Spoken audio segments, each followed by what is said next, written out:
गुरु के बिना जीवन ऐसा होता है जैसे निष्प्राण जीवन। हम लोग प्रार्थना करें गुरु से कि आज इस गीतामृत पान के पहले हमारे जीवन में गुरु की चेतना अवतरित हो। सामान्य ज्ञान, सामान्य बुद्धि से साइकोलॉजी पढ़ी जा सकती है, इंडियन कल्चर पढ़ी जा सकती है, योग पढ़ा जा सकता है, होलिस्टिक हेल्थ पढ़ी जा सकती है, परंतु गीता को पढ़ने के लिए एक उच्च स्तरीय प्रज्ञा की जरूरत है। तो उस उच्च स्तरीय प्रज्ञा को अपने जीवन में उतारने के लिए गुरु से प्रार्थना। गुरु बिन ज्ञान नहीं रे नहीं रे, गुरु बिन जीवन ऐसा होता जैसे प्राण नहीं। बिना प्राण का जीवन, हम गुरु के साथ जुड़ा हुआ जीवन जिए और उस गुरु के साथ जीवन जीते हुए अपने जीवन को ऊंचा उठाएं। छोटा सा संगीत, उसके बाद गीता पढ़ें। गुरु बिन ज्ञान नहीं रे, अंधकार बस तब तक ही है जब तक है दिन मान नहीं रे। गुरु बिन ज्ञान नहीं रे, गुरु बिन ज्ञान नहीं रे, गुरु बिन ज्ञान नहीं रे। सद्बुद्धि का मार्ग, सबसे श्रेष्ठ मार्ग हमारे जीवन में फलित हो। उस प्राण स्वरूप, सुख स्वरूप, दुखनाशक, श्रेष्ठ तेजस्वी पापनाशक परमात्मा के दिव्य तेज को अंतरात्मा में धारण करें। वह परमात्मा हमारी बुद्धि को सन्मार्ग की प्रेरित करे। गायत्री मंत्र एक साथ।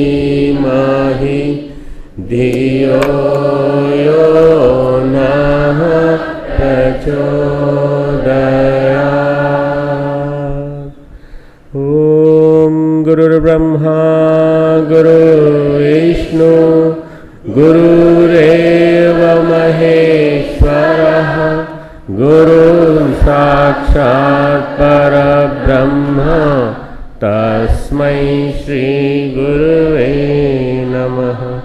अखण्डमण्डलाकारं व्याप्तं येन चराचरं, तत्पदं दर्शितं येन तस्मै श्री गुरुवे नमः। मातृवत्लालयित्री च पितृवत् मार्गदर्शिका, नमोस्तु गुरुसत्तायै श्रद्धा प्रज्ञायुता चया, श्रद्धा प्रज्ञायुता चया। परम पूज्य गुरुदेव, परम वंदनीय माता जी की सूक्ष्म उपस्थिति में सभी शांति कुंज के और अन्य कार्यकर्ता भाई बहनों, आज का पहला लेक्चर है। शुरुआत करते हैं। श्रीमद् भगवत गीता बेसिकली विद्यार्थियों के लिए है, हर विद्यार्थी के लिए। जो आदमी अपने आप को विद्यार्थी मानता है उसके लिए है। विद्यार्थी आप सभी हैं, यहाँ जो साइड में बैठे हैं ये विद्यार्थी हैं। हम सब जीवन भर सीखते हैं। 80 साल की उम्र में भी आदमी विद्यार्थी है। आदमी बचपन में शुरुआत जैसे करता है तब भी विद्यारंभ संस्कार होता है उसका, तब भी विद्यार्थी है, और जब समापन होता है तब भी विद्यार्थी है। हमारी आत्मा अनंत यात्राएं करती हुई चलती है। गीता एक ही चीज़ बताती है कि आत्मा की यात्रा अनंत है, और उस अनंत यात्रा में जितना ज्ञान अर्जित कर लोगे उतना ज्ञान तुम्हारे लिए उपयोगी है। इसलिए विद्या, शिक्षार्थी नहीं कह रहा हूँ मैं, शिक्षार्थी तो MA गोल्ड मेडलिस्ट लड़के भी हमारे बीच में हैं, और बहुत सारे ऐसे लोग हैं जो गोल्ड मेडल लेने की अभिप्सा रखते हैं, फर्स्ट क्लास फर्स्ट आने की अपेक्षा रखते हैं। ये शिक्षा के बारे, शिक्षा प्राप्त करने वाले लोग हैं। शिक्षा में कुछ मिल जाए तो कोई ज़्यादा महत्व की बात नहीं है। शिक्षा और विद्या का सार्थक समन्वय जीवन में आना चाहिए, और जब विद्या आती है और शिक्षा आती है तो आदमी के अंदर विनम्रता आती है। जब विनम्रता आती है तो आदमी निरहंकारिता पैदा करता है। इसलिए विद्या का अर्थ है अपने जीवन में ऐसा भाव पैदा कर लेना, जिज्ञासा का भाव, अथा तो ब्रह्म जिज्ञासा। हमें ब्रह्म के बारे में जानना चाहिए। ये सबसे पहला पाठ है जो वेदांत दर्शन पढ़ाया जाता है। श्रीमद् भगवद गीता विद्यार्थियों के लिए है। उम्र, समस्याएं, विद्यार्थी जीवन के द्वंद्व, आवश्यकताएं, सारी चीज़ों को गीता फुलफिल करती है। जितने भी विद्यार्थी जीवन के द्वंद्व हैं, कन्फ्लिक्ट्स हैं, जितनी भी परेशानियां हैं, उन सबको ये गीता पूरा करती है। इसलिए गीता को सुनना और गीता को सुन करके उसको जीवन में उतारना, यह द्वंद्वों का समाधान है, कन्फ्लिक्ट्स का रिजोल्यूशन है। एक प्रकार से हमारी जितनी भी परेशानियां हैं उन सबका उपचार है, चाहे वो शिक्षकों की हों और चाहे विद्यार्थी की हों, चाहे गृहस्थों की हों चाहे सन्यासियों की हों, और चाहे वो बच्चों की हों और चाहे युवकों की हों, सबकी समस्याओं का समाधान इसके अंदर है। हमारी सारी विद्याएं, सारे के सारे हमारे जो ग्रंथ हैं, ये शास्त्र परंपरा जो हमारी जितनी भी है, ये गुरु शिष्य परंपरा में जन्मी है। गुरु शिष्य परंपरा में जन्मी। गुरु ने बोला, शिष्य ने नोट किया, गुरु ने बोला, शिष्य ने सुन लिया, शिष्य ने सुन के याद कर लिया, याद करने के बाद अपने शिष्य से कहा, उसने अपने शिष्य से कहा, सुनते सुनते सुनते सुनते आज हमारे पास गीता का ज्ञान है। ये कैसे आया? श्रुति, सुनते सुनते। तो गीता क्या है? श्रुति। गीता समस्त उपनिषदों का सार है। गुरु के पास बैठकर जो उपदेश सुना जाए, आध्यात्मिक अनुभव सुने जाएं, गुरुमुख की जो वाणी है उसका नाम है उपनिषद। उप यानी पास, निषद यानी बैठकर प्राप्त किया हुआ ज्ञान। जिसने गुरु के पास बैठकर ज्ञान प्राप्त किया है, उपनिषद उनका सार अगर है तो गीता है। सभी, व्यास जी कहते हैं सभी उपनिषदों का सार है गीता। कुछ लोग कहते हैं 108 उपनिषद हैं, कुछ लोग कहते हैं 220 उपनिषद हैं। हमारे यहाँ शांतिकुंज में उपनिषदों का जो निकाला गया है 228 उपनिषद निकाले गए हैं टोटल। अवर्णनीय है उपनिषदों का जो ज्ञान है उसका वर्णन नहीं किया जा सकता। पर भगवान कृष्ण गीता में क्या कहते हैं? श्रीमद् भगवद गीता का महात्म्य जो वेद व्यास जी ने लिखा है, सर्वोपनिषदो गावो दोग्धा गोपाल नंदन पार्थो वत्सः सुधीर भोक्ता दुग्धम गीता मृतम महत। अब ये संस्कृत बहुत ज़्यादा कठिन नहीं है, मैं बताता हूँ कैसे सरल कितनी है।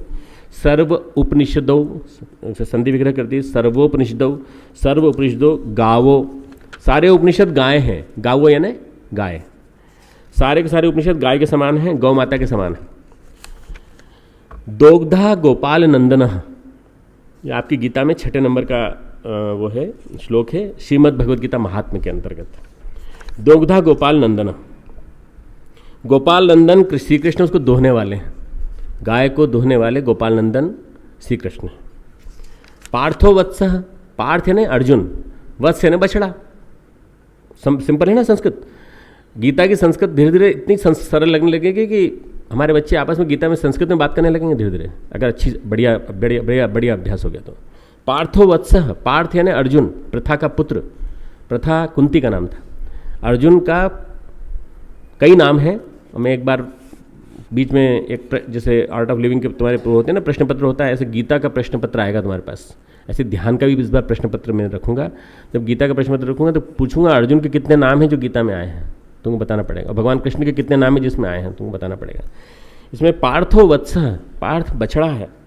सुधी भोक्ता, सुधीर भोक्ता, सुधीर भोक्ता का मतलब होता है शुद्ध बुद्धि वाला श्रेष्ठ मनुष्य ही इसका भोक्ता है। सुधी यानी श्रेष्ठ बुद्धि वाला। अगर तुम्हारी बुद्धि कुबुद्धि है, दुर्बुद्धि है, कुधान्य खाते खाते गलत गड़बड़ा गई है, तो तुम इसके भोक्ता नहीं हो। कौन भोक्ता है? शुद्ध बुद्धि वाला श्रेष्ठ मनुष्य इसका भोक्ता है। आगे लिखते हैं दुग्धम गीता मृतम महत, दुग्धम गीता मृतम महत। दुग्ध यानी दूध, गीतामृत यानी गीता का अमृत, और महत यानी महान। महान गीतामृत ही उस गौ का दुग्ध है। तो क्या हुआ? उपनिषद, सारे के सारे उपनिषद गाय के समान हैं। गाय को धोने वाले भगवान कृष्ण हैं, पार्थ अर्जुन बछड़ा है, और उसको दोहने का काम कौन कर रहे हैं? भगवान कृष्ण कर रहे हैं। और जो गीतामृत है, गौ का दुग्ध है, उसको पीने वाला कौन है? शुद्ध बुद्धि वाला मनुष्य। ठीक है ना? ये पहला जो श्लोक है, समझ में आ जाने के बाद फिर हम आगे चल सकते हैं। हमारा जो गीता का शुभारंभ है वो विडंबना से है, बड़ी विडंबना, psychological conflicts. Gita itself is a text book of psychology. Gita अपने आप में मनोविज्ञान की पाठ्यपुस्तिका है। गीता स्ट्रेस मैनेजमेंट की पाठ्यपुस्तिका है, गीता योग विज्ञान की पाठ्यपुस्तिका है, गीता भारतीय संस्कृति की पाठ्यपुस्तिका है। गीता हमारे सारे के सारे जितने भी हम देव संस्कृत विश्वविद्यालय में पाठ्यक्रम चला रहे हैं उन सब का पूरा का पूरा समाधान है। अगर मैं कहूँ कि सारी चीज़ों का समाधान अगर गीता में है तो आश्चर्य की बात नहीं है। भगवान कृष्ण गुरु हैं, शिष्य अर्जुन है। इस गीता में सारा संवाद चला तो संजय और धृतराष्ट्र के बीच में भी है, परंतु सारा संवाद चला है श्री कृष्ण और अर्जुन के बीच में। सभी ऋषियों संतों ने महत्व दिया है गीता को। आदि शंकर, निम्बार्क, हमारे वल्लभाचार्य, मध्वाचार्य, सभी ने गीता में एक ही बात प्रतिपादित की है कि गीता के माध्यम से हम भारतीय दर्शन को प्रतिपादित कर सकते हैं। विश्व के जनमानस में सर्वाधिक प्रभावित किया है किसी ने, किसी ग्रंथ ने, किसी व्यक्ति को, किसी महामानव को, किसी बड़े विराट समूह को, तो वह है गीता। 6 अरब व्यक्तियों में से यदि अधिकाधिक लोग किसी ग्रंथ से प्रभावित हैं तो बाइबल नहीं है, वो गीता है। वो गीता है। बाइबल का ओरिजिन केवल 1700 साल पुराना है और गीता 5000 साल से मार्गदर्शन कर रही है मानव मात्र का। हिंदू धर्म, हिंदुस्तान, भारत वह है जहाँ से गीता निकली है। वेद इतने पॉपुलर नहीं है, वेद पॉपुलर है निश्चित रूप से। वेद तो ज्ञान है कि ज्ञान के स्रोत हैं। वेदः अखिलस्य धर्म मूलम, सारे धर्म का मूल वेद हैं, परंतु वेद इतने पॉपुलर नहीं है। वेद, भगवान कृष्ण ने एक बात कही है गीता के बारे में, सावधानी बरतने की दृष्टि से कह रहा हूँ। 18वां अध्याय, गीता हो तो खोल लेना। 18वां अध्याय, 18वें अध्याय में सबसे लास्ट में चलिए, सबसे लास्ट में आइए।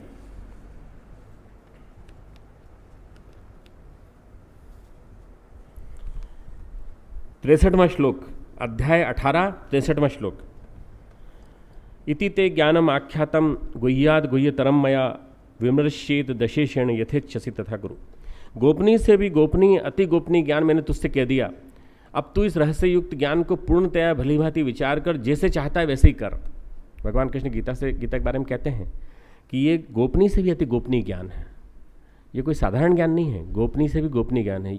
ऑकल्ट साइंसेज है, ऑकल्ट पैरानॉर्मल साइंसेज है जो उन्होंने भगवान कृष्ण ने कहा है। और उन्होंने कहा कि ये जो तू मेरे में मन में वाला, तू मुझ में मन लगाने वाला हो जाए, मेरा भक्त बन जाए, मेरा पूजन करने वाला हो जाए, मुझको प्रणाम करे, तो तू मुझको ही प्राप्त होगा, क्योंकि तू मुझे अत्यंत प्रिय है। संपूर्ण धर्मों को छोड़कर, संपूर्ण कर्तव्य कर्मों को मुझ में त्याग कर तू केवल मुझ सर्वशक्तिमान परमेश्वर की शरण में आ जा, मैं तुझे संपूर्ण पापों से मुक्त कर दूंगा, तो शोक मत कर। एक शोक की स्थिति में, विषाद की स्थिति में गीता कही गई है अर्जुन को। विषाद की स्थिति में है अर्जुन, बहुत दुख की स्थिति में है, युद्ध की पृष्ठभूमि में खड़ा है। तो ऐसे में भगवान कृष्ण उससे कहते हैं कि तू समस्त शोकों से मुक्त हो जाएगा। जो उसका सबसे बड़ा टारगेट क्या है? शोक से मुक्त होना। दूसरा उन्होंने कहा है, भगवान कृष्ण कहते हैं सर्वधर्मान परित्यज्य मामेकम शरणम व्रज अहम त्वाम सर्व पापेभ्यो मोक्षयिष्यामि मा शुच। समस्त पापों से मुक्त कर दे। गीता समस्त पापों से मुक्त कराती है। गीता शोक से मुक्त कराती है, शोक से अशोक की ओर, शोक से दुख की, सुख की ओर, प्रसन्नता की ओर ले जाती है।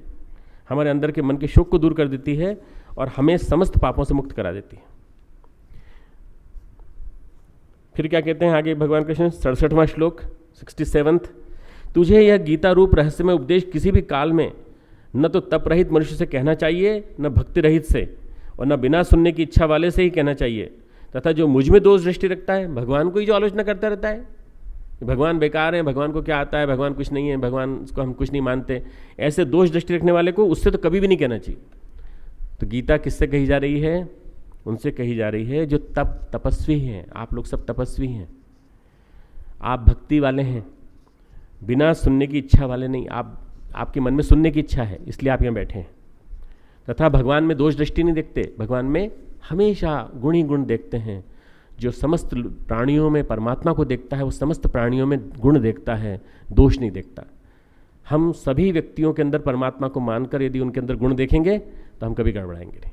भगवान गीता को मैंने कहाँ से चालू किया? 18वें अध्याय से। क्यों? गीता की सुनने की शर्तें तो समझ लो, नहीं तो क्या हो जाएगा, कोई गलत आदमी सुन लेगा तो गड़बड़ हो जाएगी। वो गीता के मर्म को समझ ही नहीं पाएगा, अपने अपने हिसाब से अपने ले लेगा। तो गीता के मर्म को न समझ के, और उसके दोनों खिड़कियां बंद रहेंगी थ्रू आउट। अपने अगर एक खुली रखना है तो क्या करें, भगवान के प्रति प्रेम डेवलप करें। जो पुरुष मुझ में परम प्रेम करके इस परम रहस्य युक्त गीता शास्त्र को मेरे भक्तों में कहेगा, वो मुझको ही प्राप्त होगा, इसमें कोई संदेह नहीं है। जो पुरुष 70वें श्लोक में कहते हैं, जो पुरुष इस धर्म में हम दोनों के संवाद रूपी गीता शास्त्र को पढ़ेगा, उसके द्वारा मैं ज्ञान यज्ञ से पूजित होऊंगा, ऐसा मेरा मत है। हम क्या कर रहे हैं, ज्ञान यज्ञ का शुभारंभ आज से गीतामृत पान के माध्यम से, ज्ञान यज्ञ के माध्यम से भगवान की हम पूजा कर रहे हैं आज से। और भगवान की पूजा कर रहे हैं तो भगवान को याद करें, और भगवान को याद करके आगे बढ़ते हैं। महाभारत काल 5000 साल पुराना है। जो आकलन किया गया है उसके हिसाब से ऐसा पता चला है कि भगवान कृष्ण ने उनके डेट भी निकाल ली उन्होंने। डेट ऑफ टाइम तो नहीं निकाल पाए भगवान कृष्ण कितने बजे पैदा हुए थे, पर डेट ऑफ बर्थ निकाल ली उन्होंने भगवान कृष्ण की। पढ़ा होगा तुमने, जन्माष्टमी के आसपास में पेपर में आया था। हिंदुस्तान की धरती पर कई आंदोलन हुए, बौद्ध आंदोलन हुए, जैन आंदोलन हुए। भगवान बुद्ध आए, महावीर आए 6ठी शताब्दी से पूर्व। उस 6ठी शताब्दी से पूर्व जो काल है उसको महाजनपथ काल कहा जाता है। महाजनपथ काल यह हमारे समय का सबसे महत्वपूर्ण काल है। बौद्ध मत, जैन मत, उसके अलावा उन्हीं दिनों समुद्रगुप्त के माध्यम से भारत हमारा चक्रवर्ती बना।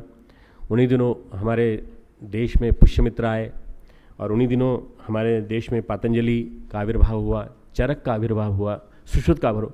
भारतीय ज्ञान विज्ञान और वेदों का ज्ञान जितना है इसका क्रिया पक्ष पूरा के पूरा 6ठी शताब्दी से पहले आ गया था। कोई विचार जिंदा रहा उसके बाद तो गीता है, कोई विचार जिंदा रहा तो गीता है। बाकी सब धीरे धीरे काल के प्रवाह के साथ कमजोर पड़ते चले गए, तो कोई विचार जिंदा रहा तो वो था भगवत गीता। आदि शंकर ने महाभारत के लगभग ये मान लीजिए कि करीब करीब महाभारत की कितने साल बाद की होगी, 3800 साल बाद, 3800 साल बाद। आज से करीब 1200 साल पहले क्रांति की गीता के द्वारा। स्वामी विवेकानंद ने और संत ज्ञानेश्वर ने भी गीता को आधार बनाया। भारत की पृष्ठभूमि में गीता एक प्रेरणा का कार्य करती रही है। ये एक सामान्य शास्त्र नहीं है। गीता भगवान कृष्ण का शब्द रूप है। गीता भगवान कृष्ण की शब्द मूर्ति है। गीता भगवान कृष्ण की शब्द मूर्ति है। भगवान कृष्ण को यदि आपने देखा है तो आपने देखा है वंशीधर, माखन चोर, योगेश्वर, चक्रधारी, कई रूप देखे हैं उनके। पर अगर सब शब्द मूर्ति वाला रूप देखना है भगवान कृष्ण का तो वो है गीता। ज्ञान का अथाह सागर है गीता। एक एक श्लोक में मर्म भरा पड़ा है। एक एक श्लोक पे ढेरों चीज लिखी जा सकती है। यदि हमने एक अंश भी जान लिया तो सब जान लिया। भगवान कृष्ण ने गीता ब्राह्मी चेतना में स्थित होकर कही है, सामान्य ज्ञान नहीं है। ब्राह्मी चेतना में स्थित होकर मनुष्य रूप में भगवान आए, और मनुष्य रूप में स्थित होकर यादव कुल में जन्मे भगवान कृष्ण ने ब्राह्मी चेतना में स्थित होकर के बात कही है पूरी की पूरी। एक घटना सुनाता हूँ। महाभारत के बाद अर्जुन ने कहा, भगवान उस समय युद्ध की मनस्थिति थी, विषाद की मनस्थिति थी, मन में यह था युद्ध करें न करें। फिर आपने कहा युद्ध करो, तो हमने युद्ध कर लिया। उस समय गीता आपने बोली थी, आप हमें फिर से सुनाइए। तो भगवान कृष्ण जैसे महापुरुष, भगवान कृष्ण जैसी भगवत सत्ता कहती है, अर्जुन यथावत सुना पाना मेरे बस की बात नहीं है, क्योंकि वो जो भाव था बिल्कुल अलग था। तब खास मनस्थिति थी, खास समय था, खास काल था, और खास काल में खास मनस्थिति में वो प्रवाह कहा गया। आध्यात्मिकता के चरम शिखर पर पहुंचकर वो गीता कही गई है। आध्यात्मिकता के चरम शिखर पर पहुंच के कही गई गीता, शीर्षतम स्थिति में बैठकर कही गई है। तो भगवान मैं याद करने की कोशिश करूंगा उस ज्ञान को। अर्जुन कहता है फिर भी आप थोड़ा सा कुछ सुना दें। तो बाद में भगवान कृष्ण ने गीता एक छोटी सी कही जो महाभारत में आती है, उसका नाम है अनुगीता। अनुगीता बाद में भगवान कृष्ण ने जो गीता का ज्ञान दिया उसका नाम है अनुगीता। एक और गीता है उसका नाम है पांडव गीता। एक और गीता है उसका नाम है उद्धव गीता। तो अपना अपना किससे उद्देश्य है? श्रीमद् भगवद गीता। भगवान के रूप में स्थित योगेश्वर श्री कृष्ण के द्वारा युद्ध क्षेत्र में कही गई गीता हमारा उद्देश्य है। वेद में ऋषियों के माध्यम से मंत्र अवतरित हुए हैं। ऋषियों ने देखा, दृष्टा, दृष्टा यानी देखा, देखना, फिर कहना। यहां तो सीधे शिखर से प्रवाह आ रहा है। वेद में ऋषियों ने देखा और फिर कहा, पर यहां कहा है शिखर से प्रवाह आ रहा है, सीधा हिमालय के शिखर से प्रवाह आ रहा है। कबीर ने देखा और कहा। साखी वर्ड है ना, साखी, कबीर की साखी नाम सुना है ना, ये कहां से आया मालूम है? साक्षी, साक्षी से अभ्रंश होकर साखी बना। साखी यानी कबीर की वाणी नहीं, भगवान की वाणी। हमने साक्षी होकर के भगवान की वाणी कही है, हम नहीं कहते, भगवान कह रहा है। इन सब के, कबीर के ऊपर, वेदों के ऊपर, ऋषियों के ऊपर भगवान की वाणी स्वयं कह रही है। भगवान की वाणी कह रही है, इसलिए गीता वेदों से भी, कबीर से भी, हर सबसे ऊंचा उठ करके सबसे श्रेष्ठ ग्रंथ के रूप में कही जाती है। सीधे गोमुख से निकली है गीता, गंगोत्री से नहीं निकली। वेद गंगोत्री से निकले हैं और गीता गोमुख से निकली है। गोमुख यानी आदिमुख, जहां से गंगा का प्रवाह निकला। श्री कृष्ण के मुख से नहीं निकली है, बल्कि श्री कृष्ण के माध्यम से भगवान के मुंह से निकली है। आविर्भाव के काल से भारतवर्ष की प्रेरणा रही है गीता। मैं शुरू में आज जो है प्रारंभिक भूमिका वाला खंड ले रहा हूँ, इसलिए मैं बहुत ज़्यादा नहीं बताऊंगा गीता के बारे में। जो गीता के महत्वपूर्ण खंड हैं वो मैं अगली बार लूँगा। स्वतंत्रता संग्राम में सबसे बड़ी प्रेरणा गीता रही है। स्वतंत्रता काल में गीता से लोगों ने प्रेरणा ली। श्री अरविंद ने ली, तिलक ने ली, गांधी जी ने ली। गांधी जी गीता माता कहते थे, गीता माता। और विनोबा कहते थे गीताई। कोई मराठी अपने बीच में बैठा हुआ है? मराठी महाराष्ट्र है कोई? दो तीन चार बच्चियां हैं, तीन चार बच्चे भी हैं। आई किसको बोलते हैं? आई, माँ को। तो गीता आई, गीता आई है ना, गीता माँ, गीता माँ, गीता माँ कहते थे। जब भी मुझे तकलीफ होती है, गांधी जी कहते थे, विनोबा कहते थे, जब भी मुझे परेशानी होती है, कोई कष्ट का समाधान पाना होता है, मैं आई की शरण में चला जाता हूँ, माँ की शरण में चला जाता हूँ, मुझे सारे समाधान मिल जाते हैं। खुदीराम बोस जैसे क्रांतिकारी, श्री अरविंद जैसे क्रांतिकारी, इनको प्रेरणा गीता ने दी। युद्ध कर, अनीति को समाप्त करने के लिए युद्ध कर। अंग्रेज अनीति के प्रतीक, युद्ध कर, युद्ध करने के लिए खड़े हो गए। किसी को क्रांतिकारी बना दिया, किसी को श्री अरविंद की तरह से क्रांतिकारी के बाद एक सूक्ष्मदर्शी चिंतक ऋषि बना दिया। तो आपको मालूम है तिलक ने गीता रहस्य जेल में लिखी थी ना, अधिकांश लोग जानते हैं इस बात को। मानव मन को, स्पेशली युवा मन को सबसे ज़्यादा प्रेरणा गीता से मिली है। युवा मन को सबसे ज़्यादा प्रेरणा गीता ने दी है। मुझे आज तक याद आता है कि मैं जब 12-13 साल का था, तब हमारे पिताजी के मामा जी थे, वो सन्यासी जैसी स्थिति में रहते थे। धार एक स्टेट थी, धार राज्य था इंदौर के पास। उस राज्य के वो शिक्षा मंत्री थे। वहीं से उन्होंने रिटायरमेंट लेने के बाद एक आश्रम का निर्माण किया था। उस आश्रम में बहुत बड़े बड़े संत आते थे। तो हर गर्मी की छुट्टी में हम लोग उसी आश्रम में जाते थे, 2 महीने वहीं रहते थे, और मैंने वहीं गीता याद की पूरी की पूरी। तो मुझे ये ख्याल आता है कि जितनी प्रेरणाएँ, जितनी श्रेष्ठतम प्रेरणाएँ मिली हैं, वो मुझे उसी समय मिली हैं जिस समय की सबसे ज़्यादा ज़रूरत थी। 12 साल से लेकर 28 साल तक की उम्र में यदि किसी को गीता का स्पर्श हो जाए तो इसका मतलब वो पारस को स्पर्श कर लिया, उसने सोना बन जाएगा। वो समय है जिस समय सबसे ज़्यादा ज़रूरत है। लोग कहते हैं सन्यासी बन जाएगा। सन्यासी कैसे बन जाएगा? गीता सन्यासियों के लिए थोड़ी है, गीता सन्यासी बनाने के लिए थोड़ी है। भगवान कृष्ण की कितनी रानियां थी बताओ? और अर्जुन की कितनी रानियां थी? अर्जुन ने भी 4-5 शादियां की थी, उल्लू की थी और न जाने कितनी कितनी थी। तो ये दोनों सन्यासी थे क्या? तो फिर सन्यासियों के लिए कहाँ से हो गई गीता? जबरदस्ती फालतू की बातें करते हैं कि नहीं, कि गीता केवल सन्यासियों के लिए है। गीता जीवन जीने की कला सिखाती है। गीता जीवन को सही मोड़ देना सिखाती है कि सही समय पे सही जीवन का मोड़ कैसे दिया जाए और द्वंद्वों से परे चलकर मन को कैसे शांत किया जाए। भगवान कृष्ण कहते हैं, माम अनुस्मर युद्धस्व, मेरा स्मरण करके युद्ध कर, भगवान का नाम लेकर युद्ध कर। ये कौन गारंटी दे सकता है? भगवान ही दे सकता है कि तुम मेरा स्मरण कर और युद्ध कर, तुम मेरा स्मरण कर और तू जीवन संग्राम में लड़, तू मेरा स्मरण कर, गुरुदेव कहते हैं, तू मेरा स्मरण कर और निराश मत हो, कभी उदास मत हो, युद्ध कर। युद्ध का मतलब कि लड़ाई नहीं होता, मारा काटी नहीं होता। जीवन समर का मतलब होता है जीवन में उतार चढ़ाव आते रहते हैं, मूड के उठाव पटकाव आते रहते हैं, पर उनमें परेशान मत हो।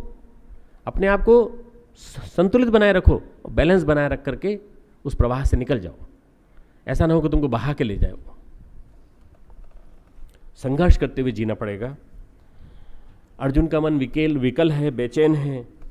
आज के मनुष्य का, युवा पीढ़ी का प्रतिनिधि है अर्जुन। सारे के सारे लक्षण समान है, बिल्कुल अर्जुन के लक्षण और हमारे लक्षण समान है। युवा दिग्भ्रमित है। आज का युवा दिग्भ्रमित है। उसको ये नहीं मालूम है किसमें सही चीज क्या है, नौकरी करना सही है या देव संस्कृति विश्वविद्यालय में पढ़ करके एक स्वावलंबी छात्र बनना सही है, उसको नहीं मालूम। जिसकी समझ में आ गया वो यहाँ बन गया, बैठ गया छात्र बन करके।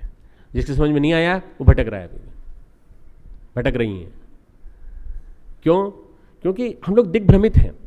हमारे चिंतन में एक दोष आ गया है, जिसका नाम क्या है? कार्पण्य दोष।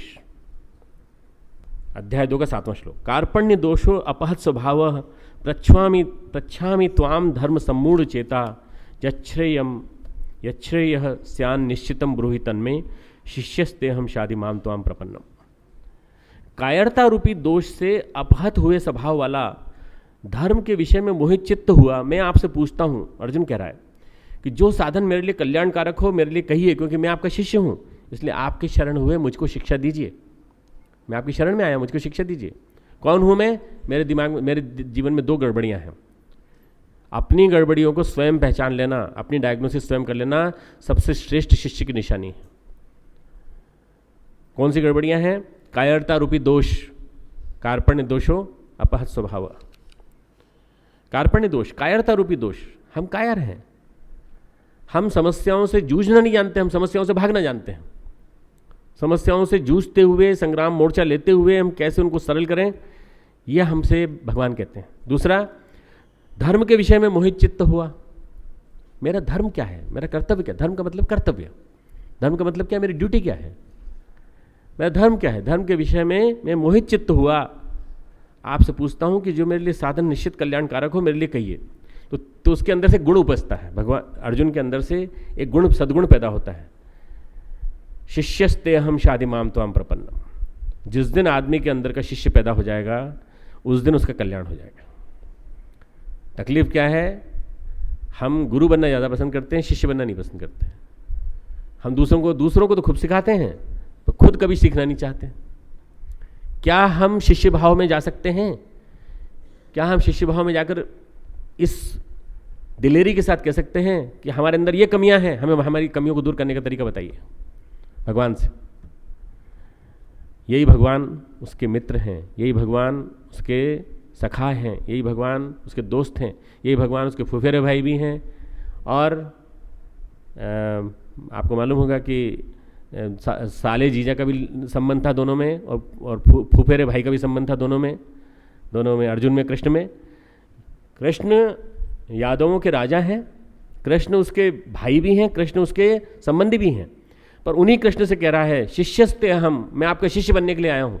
क्यों? उसने भगवान को पहचान लिया। भगवान को पहचान लिया। भगवान को पहचान लेना, अपने दोषों को पहचान लेना, और भगवान से फिर कहना कि मैं आपकी शरण में आया हूं। शरण में आना, शरणागति भाव सबसे बढ़िया भाव है। सारे तर्कों को पार करके जब आदमी शरण में चला जाता है, शिष्यस्ते हम शादी माम त्वाम प्रपन्नम, आपकी शरण में आकर के मैं आपसे पूछ रहा हूं कि मुझे क्या करना चाहिए। देखिए, पहला अध्याय पूरा के पूरा भगवान कृष्ण चुप है, मौन है, एक भी अक्षर नहीं बोले। अर्जुन बोल रहा है, अर्जुन ही अर्जुन बोल रहा है। और दूसरे अध्याय में भगवान कृष्ण केवल 2 श्लोक कहे, ज़्यादा नहीं बोले, केवल 2 श्लोक कहे, दूसरा और तीसरा बस। और दूसरे और तीसरे श्लोक में कुलबुला गया बुरी तरह से, अंदर से बाहर तक ऐसा बुरी तरह से बेचैन हो गया अर्जुन कि वो ये सारी बातें कह रहा है। और फिर कहता है कि अब आप मुझे शिक्षा दीजिए और मेरे शोक को दूर करिए। अगर आप मेरा शोक दूर कर देंगे तो मुझे अपने कर्तव्य का ज्ञान हो सकेगा। ये गीता को और आगे पढ़ेंगे, परंतु ये बात समझना बहुत ज़रूरी है कि आज का युवा कार्पण्य दोष से गुजर रहा है, आज का युवा इसी भाव से गुजर रहा है। शुद्रताओं ने अपहरण करके चित्त को विमूढ़ कर दिया है। शुद्रता छोटापन, शुद्र कामनाएं, शुद्र भावनाएं, छोटा दिमाग, छोटा चिंतन। हम भी MBA करके कहीं अच्छी बड़ी कंपनी में नौकरी करेंगे। आज की न्यूज़ बताऊं आपको मैं, एक बहुत बड़ी अच्छी न्यूज़ है कल की, हिंदू पेपर की। 15,000 MBA ने 30 पियून की वो निकली है वॉन्ड्स सेंट्रल गवर्नमेंट में, 1500 रुपये से 3,000 तक की। पियून के लिए आवेदन किया है, उसमें 15,000 MBA हैं। कल्पना करिए, क्या करोगे MBA करके? पियून की नौकरी के लिए अप्लाई करोगे? अपने पर भी नहीं खड़े हो सकते? नहीं। धर्म सम्मूढ़ चेता, कार्पण्य दोषो, ये आज के युवा मन की समस्याएं हैं। उस नौकरी के लिए जिस नौकरी में तुमको कुछ नहीं मिलने वाला, जिसमें तुम्हें कुर्सी बैठने को मिल जाएगा, तुम नौकरी पियून बन के खूब पैसे खाओगे, रिश्वतखोरी करोगे, बस वो उसी के लिए तुम इतना ज़्यादा कर रहे हो। मतलब वो आश्चर्यचकित हैं कि 15,000 MBA ने अप्लाई कैसे किया, और बाकी तो और संख्या तो बहुत बड़ी है। लगभग 3 लाख लोगों ने अप्लाई किया है 30 पोस्ट के लिए। कल्पना कीजिए कितने अनएम्प्लॉयमेंट, कितनी बड़ी प्रॉब्लम है हमारे देश की। आज की यूनिवर्सिटीज़ देख लीजिए, जनरली सब क्या खा रहे हैं। हमारा फूड देख लीजिए, हमारा भोजन देख लीजिए नीचे का, उनका फूड देख लीजिए, जंक फूड। सारी यूनिवर्सिटीज़ में जंक फूड खाया जा रहा है। मर्यादाएं वर्जनाएं टूट रही हैं, नशे से आदमी तबाह हो रहा है। मैंने अपना अनुभव सुना दिया, मैंने बताया था ना सिडनी यूनिवर्सिटी का। सिडनी यूनिवर्सिटी में समस्त मर्यादाओं को, वर्जनाओं को तोड़ते हुए वहाँ के बालक बालिकाएं घूम रहे थे आराम से। वो किसी भी हालत में यूनिवर्सिटी नहीं लग रही थी, किसी भी हालत में गुरुकुल नहीं लग रहा था, किसी हालत में ऐसा नहीं लग रहा था कि आप यूनिवर्सिटी में घूम रहे हैं, पर थी यूनिवर्सिटी, थी, नाम उसका यूनिवर्सिटी।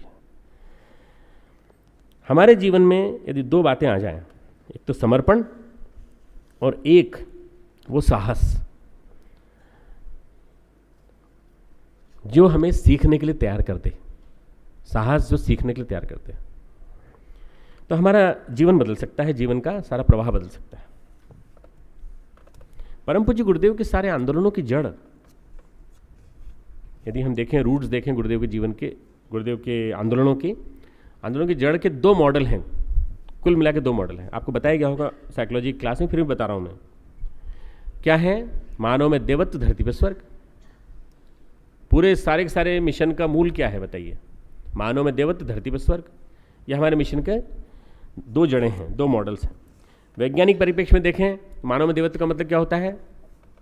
साइको स्पिरिचुअल मॉडल, मानवीय विकास का psycho spiritual model, human development का साइको स्पिरिचुअल मॉडल, मनो आध्यात्मिक विकास। और धरती पर स्वर्ग क्या? Socio spiritual model.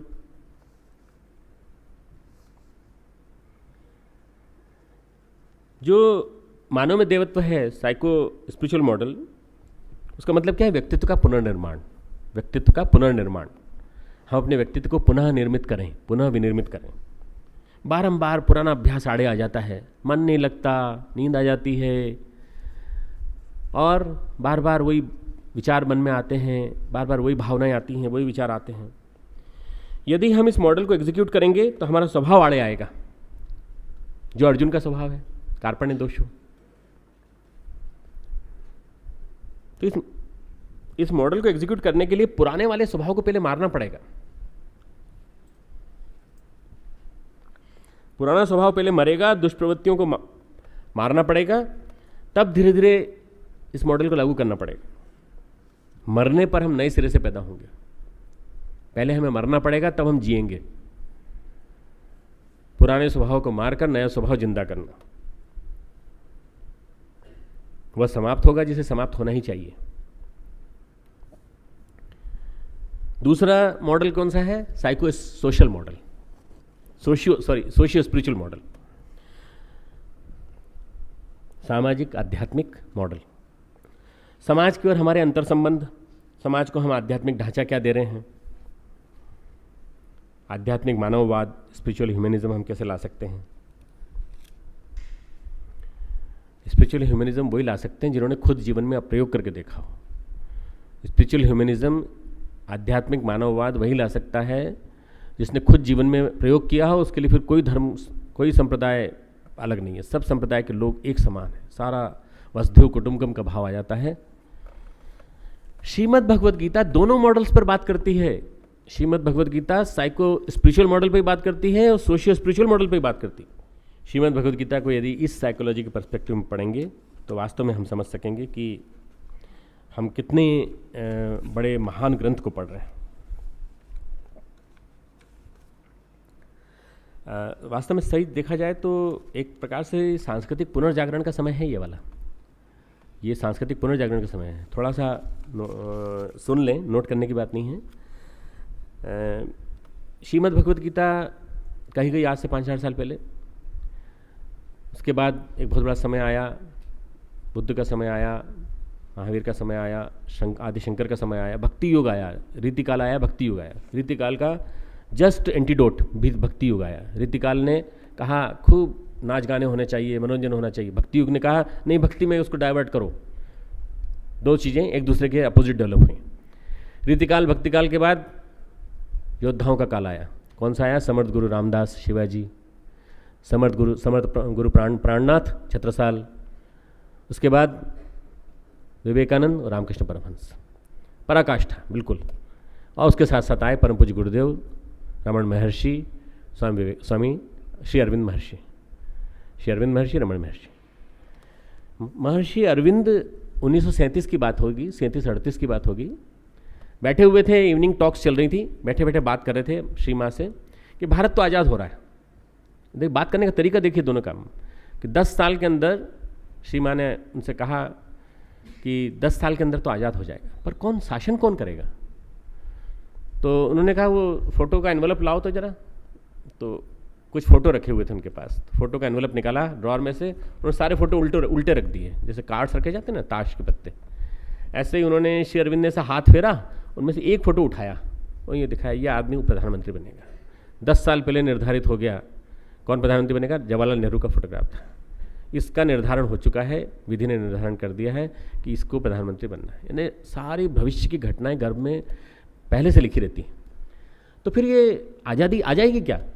श्री माँ ने सब जो शिष्य बैठे थे 8-10 उनके सामने, आज़ादी आ जाएगी? नहीं, वो राजनीतिक आज़ादी आएगी। सांस्कृतिक आज़ादी के लिए एक महामानव अभियान अपना चालू कर चुका है, अपनी अखंड ज्योति जला चुका है, अपना अखंड दीपक प्रज्वलित कर चुका है। वो सांस्कृतिक आज़ादी लाएगा और युवा शक्ति के सहारे लाएगा। कब तक आएगी? 2011-2012 के आसपास। ये सांध्य वार्ताएं जो उनकी इवनिंग टॉक्स हैं उसमें बातचीत हुई हैं, कब तक आ जाएंगी? गुरुदेव नहीं है, गुरुदेव के का स्थूल शरीर नहीं है, पर ये सारी की सारी वार्ताएं जो उसकी रिकॉर्डेड हैं वहाँ के श्री अरविंद आश्रम में, उन वार्ताओं से पता चलता है कि डायरेक्टली किसका रेफरेंस दिया जा रहा था? परम पूज्य गुरुदेव का। और ये कहा जा रहा था कि जो अखंड ज्योति है वो लिखी जा रही। 1937-38 में अखंड ज्योति शुभारंभ हो चुका था, अखंड ज्योति पत्रिका का शुभारंभ हो चुका था। अखंड ज्योति प्रज्वलित हो चुकी थी 1926 में। 11 साल बाद अखंड दीपक प्रज्वलित हुआ, अखंड ज्योति प्रज्वलित हुई। अखंड ज्योति धीरे धीरे बढ़ते बढ़ते बढ़ते आज इतनी बड़ी संख्या में सारे विराट जनमानस को प्रभावित कर रही है विभिन्न भाषाओं में। इससे पता चलता है कि सांस्कृतिक आज़ादी का आंदोलन हमारे हाथ में है और वो गीता पढ़ने वाले आध्यात्मिक व्यक्ति ही कर सकते हैं सांस्कृतिक आज़ादी लाने का काम। क्योंकि गीता पढ़ने वाले श्री अरविंद, खुदीराम बोस राजनीतिक आज़ादी लेके आए थे, तो सांस्कृतिक आज़ादी हमको लानी है। सांस्कृतिक दृष्टि से आज़ाद कहाँ हैं हम? कितनी सारी बच्चियाँ हैं जो दहेज के चंगुल में फंसी हुई थी, वहाँ से निकल के आई हैं, या यहाँ से जाएंगी तो चंगुल में फंस जाएंगी उनके माँ बाप की नादानियों की वजह से। कितने सारे बच्चे हैं जो इसे संघर्ष नहीं कर पाते, बैठे हैं यहाँ पर, बच्चे और बच्चियाँ दोनों बैठे हैं।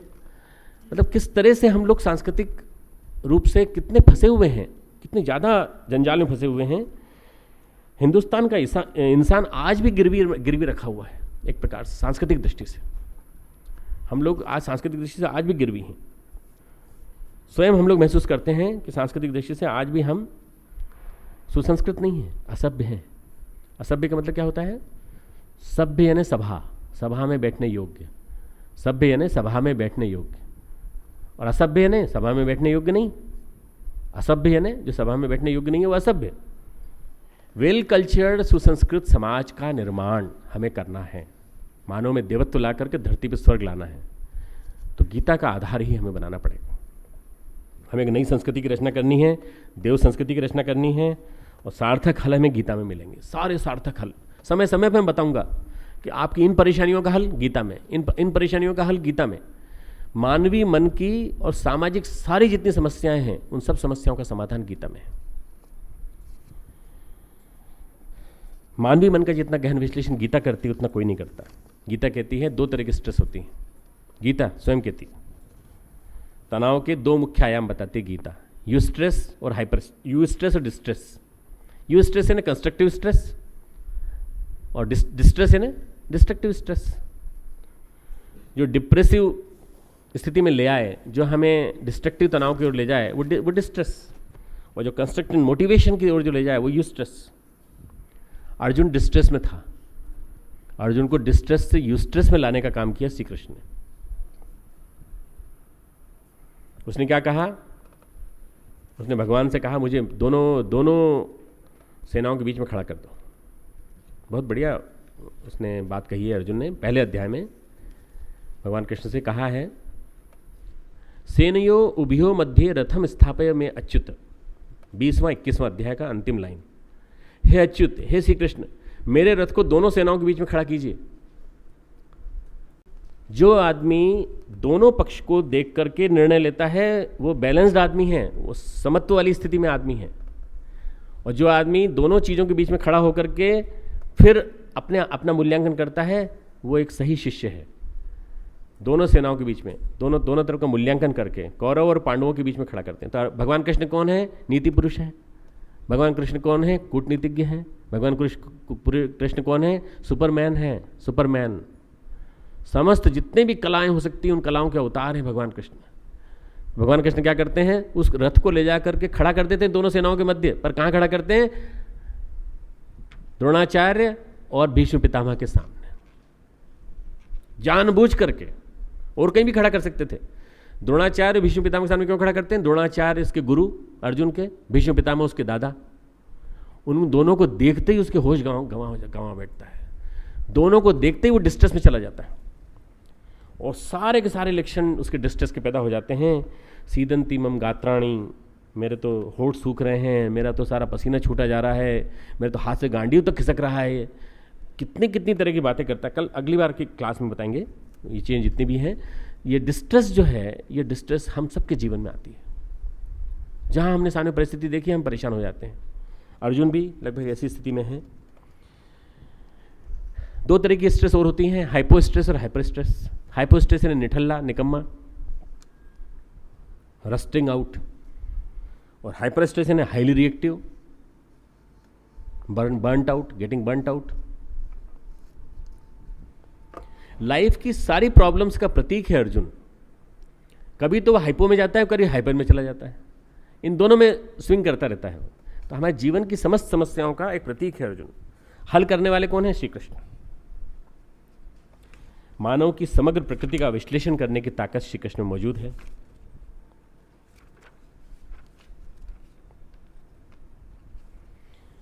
आधुनिक जीवन में तनाव, कन्फ्लिक्ट, युवा मन की समस्या, कन्फ्लिक्ट रिजोल्यूशन, ये सारा का सारा गीता में मौजूद है। जैसा मैंने कहा ना कि मनोविज्ञान का सारा डिटेल्स अगर आप देखना चाहें तो इसमें मिलता है। गुरुदेव ने एक बात बहुत अच्छी कही है, मनोविज्ञान जहाँ समाप्त होता है वहाँ से अध्यात्म का शुभारंभ होता है। विश्व विचारकों में गुरुदेव का स्थान इसलिए सबसे सर्वोपरि हम मानते हैं कि उन्होंने कहा कि जहाँ मनोविज्ञान समाप्त होता है वहाँ से अध्यात्म चालू होता है। इसलिए मनोविज्ञान जानना बहुत जरूरी है अध्यात्म जानने के लिए।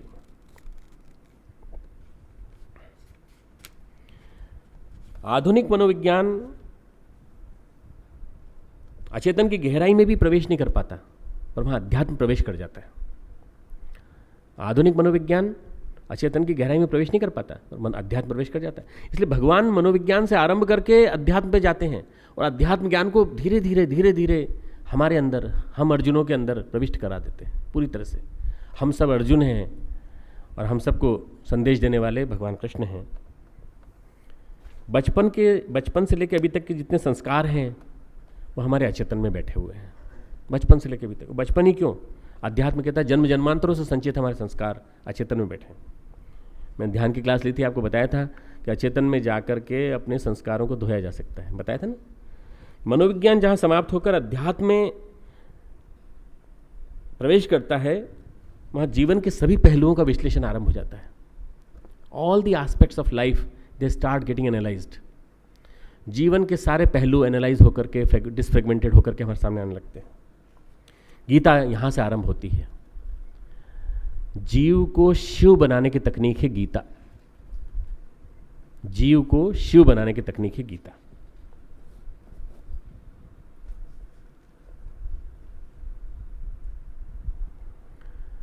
शायद ही जीवन की कोई समस्या हो जिसका समाधान गीता में न हो, शायद ही। जितनी आज आपकी समस्याएं देंगे, depression, anxiety, agitation, sexual frustration, conflicts, perversions, इन सब का समाधान गीता में है। शुरू से आखिर तक देख जाइए, पूरा का पूरा जो हम करेंगे, गहराई से चलेंगे उसमें, उसका जो ज्ञान है वो गीता है। गीता का प्रथम अध्याय, प्रथम श्लोक। ये जो पहला श्लोक है बड़ा जोरदार है। पहले श्लोक की व्याख्या है अभी बस 5 मिनट में। ये बताइए, धर्म भूमि को कुरुक्षेत्र क्यों कहा गया? धर्म भूमि को कुरुभूमि क्यों कहा गया? युद्ध भूमि क्यों कहा गया? और ये कहा गया कि युयुत्सव, युयुत्सव यानी युद्ध की इच्छा रखने वाले। धर्म भूमि कुरुक्षेत्र कही जाती है। कुरुक्षेत्र में धर्म के संस्कार थे। कुरुक्षेत्र आज भी धर्म का प्रतीक है। उस धर्म भूमि कुरुक्षेत्र में युद्ध की इच्छा रखने वाले लोग क्यों इकट्ठे हो गए? सबसे बड़ी विडंबना आज के युग की है, उनके युग की है कि धर्म भूमि में युद्ध की इच्छा रखने वाले, ईर्ष्या द्वेष से भरकर लोग वहां आकर के समाहित हो गए, इकट्ठे हो गए। और क्या कहते हैं? मामकाः पांडवाश्चैव। धृतराष्ट्र कहते हैं। पहला जो गीता का पहला श्लोक किससे चालू होता है? अंधे से चालू होता है। एक अंधे व्यक्ति से चालू होता है। धृतराष्ट्र, पुत्र मोह में अंधा, पुत्र मोह में अंधा। 104 जन्मों का जानकारी कराई थी उसकी भगवान ने, तब जाके उसको पता चला था कि 104वें जन्म में मैंने कितना गलत काम किया था।